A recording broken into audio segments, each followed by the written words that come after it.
भारत सोनार सत्याग्रह प्रमुख केंद्रीय संघटक कल्याण डोंबिवली महानगरपालिकेचं कार्यालयाच्या बाहेर उपोषणाला कल दिनांक 27/5/2025 रोजी बसलो होतो। तर त्या ठिकाणी माझे 5 मुद्दे होते।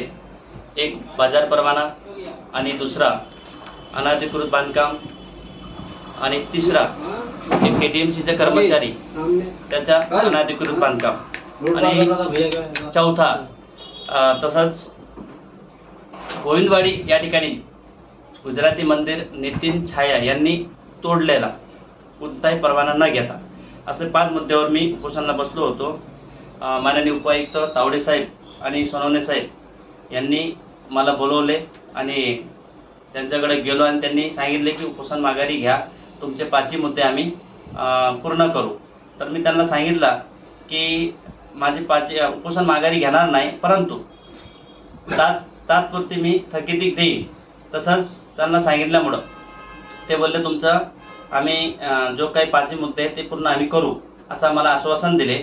आश्वासन दिल्यानंतर मी ते उपोषण तात्पुरती थकिती दिलेलं आहे आणि माझ्या 8 दिवसाच्या आत अगर पूर्ण न झाल्यास तर परत उपोषणाला बसणार आहेत।